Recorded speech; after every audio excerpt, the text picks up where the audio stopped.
Welcome to ஜகாஸ் world. வாங்க இன்றைக்கி ஜகாஸ் வேர்ல்டில் என்ன சமையல்னு பார்க்கலாம். இன்றைக்கி வந்து நான் ஒரு ஸ்வீட் பண்ண போகிறேன். குயிக்காக ரெடி ஆகிற மாதிரி ஒரு ஸ்வீட் பண்ண போகிறேன். எதுக்கு இன்றைக்கி ஸ்வீட்னா, இன்னையோட எனக்கு 2000 சப்ஸ்கிரைபர் வந்திருக்கீங்க. அதை செலிப்ரேட் பண்ணுறதுக்காக தான் நான் இன்றைக்கி ஸ்வீட் பண்ணுறேன்.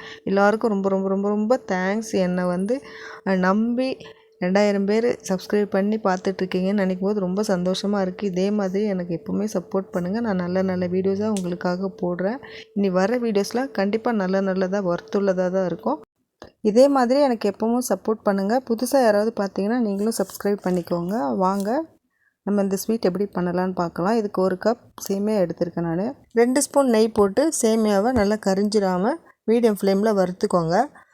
கலர் மாறும்போது சேமியா வந்து கலர் மாறும்போது 2 ஸ்பூன் அளவு நான் சர்க்கரை சேர்த்துருக்கேன். உங்களுக்கு எவ்வளோ சர்க்கரை வேணுமோ நீங்கள் அந்த அளவு சேர்த்துக்கோங்க. கூடவோ குறைவோ உங்கள் டேஸ்ட்டுக்கு ஏற்ற மாதிரி நீங்கள் சேர்த்துக்கோங்க. சர்க்கரை சேர்த்ததுக்கப்புறம் ஒரு 2 நிமிஷம் அப்படியே கலந்து விடுங்க. சர்க்கரைலாம் நல்லா மெல்ட் ஆகிடும். மெல்ட் ஆனதுக்கப்புறம் ஸ்டவ் ஆஃப் பண்ணிவிடுங்க. ஆஃப் பண்ணிவிட்டு 2 ஸ்பூன் அளவு மில்க் மேடும் 1/4 டம்ளர் அளவு பாலும் சேர்த்துக்கோங்க. ஸ்டவ் ஆஃப் பண்ணிவிட்டு தான் சேர்க்கணும். ஸ்டவ் ஆனில் இருக்கும்போது பண்ணக்கூடாது. உங்களுக்கு விருப்பமான ஷேப்பில் ஒரு பாத்திரம் எடுத்துகிட்டு சேமியா மிக்ஸை அந்த பாத்திரத்தில் போட்டுருங்க. போட்டுட்டு நான் இப்போ எப்படி அழுத்தி கொடுக்குறேன் பாருங்கள். இதே மாதிரி நல்லா ஸ்ப்ரெட் பண்ணிவிட்டு அழுத்தி விடணும். அழுத்தி விட்டுட்டு இதை நம்ம ஃப்ரிட்ஜில் வைக்கணும். அதுக்காக தான் நான் இந்த மாதிரி பண்ணிகிட்ருக்கேன். இப்போ நமக்கு விருப்பமான ஷேப்பில் போட்டால் நம்ம எப்படி வைக்கிறோமோ அதே மாதிரி நமக்கு கிடைக்கும். நான் இப்போ தான் ஸ்கொயர் டின்னில் போட்டேன். அதுக்கப்புறம் நான் மாற்றிட்டேன். ரவுண்ட் டின்னில் நான் வேறு ஒரு டின்னில் மாற்றி அப்புறமா பண்ணினேன். அதை நான் எடுக்க மறந்துட்டேன். இதை நல்லா ஸ்ப்ரெட் பண்ணி அப்படியே விட்டுட்டு நான் வந்து லட்டு எடுத்துருக்கேன். லட்டு பூந்தி எதுவாக இருந்தாலும் ஓகே. நான் இன்றைக்கி 3 லட்டு நல்லா உதிர்த்து எடுத்துக்கோங்க. இந்த மாதிரி எடுத்துகிட்டு இதில் 2 ஸ்பூன் அளவு மில்க் மேடு சேர்த்துக்கோங்க. இதெல்லாம் ஒன்றா நல்லா கலந்து விட்டுருங்க. ரொம்ப ஸ்டிக்காக இருக்கிற மாதிரி ஃபீல் ஆச்சுன்னா 1 ஸ்பூன் இல்லைன்னா 2 ஸ்பூன் அளவு பால் சேர்த்துக்கோங்க. நல்லா திக் மில்க் சேர்த்து நல்லா கலந்து வச்சுருங்க. நாம் பண்ணி வச்சுருக்கிற அந்த சேமியாவை வேறு ஒரு தட்டில் மாற்றிக்கோங்க. மாற்றிட்டு அந்த லட்டு மிக்ஸ் இருக்குல்ல, அதை எடுத்து மேலே ஸ்ப்ரெட் பண்ணி விட்டுருங்க. அந்த லட்டு மிக்ஸ் கூட நீங்கள் என்ன நட்ஸ் வேணாலும் கலந்துக்கலாம். நெய்யில் வறுத்து போட்டிங்கன்னா ரொம்ப நல்லாயிருக்கும். நான் எதுவும் போடலை. நீங்கள் அந்த மாதிரி வறுத்து போட்டு சாப்பிட்டு பாருங்கள். ரொம்ப டேஸ்டியாக இருக்கும். லட்டு மிக்ஸை இதில் அப்படியே ஸ்ப்ரெட் பண்ணி விட்டுருங்க. விட்டுட்டு உங்களுக்கு தேவையான அளவு நட்ஸு போடுறதா இருந்தால் நீங்கள் போட்டுக்கோங்க. நான் மேலே சும்மா அழகுக்காக முந்திரி சேர்த்துருக்கேன். முந்திரி வந்து பொடியாக இருக்கும்ல, அந்த முந்திரியை வந்து நான் பொடி பண்ணி சேர்த்துருக்கேன். உங்களுக்கு என்ன வேணுனாலும் நீங்கள் சேர்த்துக்கோங்க.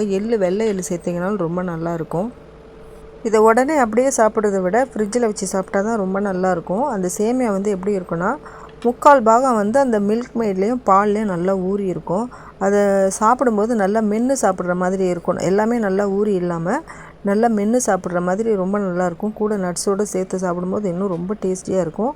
நீங்கள் இதை மாதிரி ட்ரை பண்ணி பாருங்கள். கண்டிப்பாக உங்களுக்கு பிடிக்கும். குயிக்காகவும் ரெடி ஆகிடும். இதெல்லாம் நமக்கு வீட்டில் இருக்கிற பொருள் தான். லட்டு மட்டும் வீட்டில் இருந்ததுன்னா நம்ம இதை மாதிரி ட்ரை பண்ணி சாப்பிடலாம். லட்டு மட்டும் தான் நம்ம கடையில் வாங்க வேண்டியதாக இருக்கும்.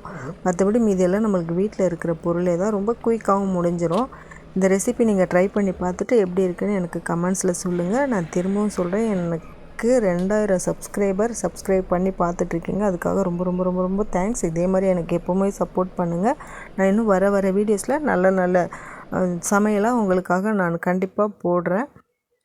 இந்த வீடியோ உங்களுக்கு பிடிச்சிருந்ததுன்னா லைக் பண்ணி, ஷேர் பண்ணி, சப்ஸ்கிரைப் பண்ணி சப்போர்ட் பண்ணுங்கள். அடுத்து இன்னொரு நல்ல ரெசிப்பியில் வந்து உங்களை நான் பார்க்குறேன். தேங்க்யூ.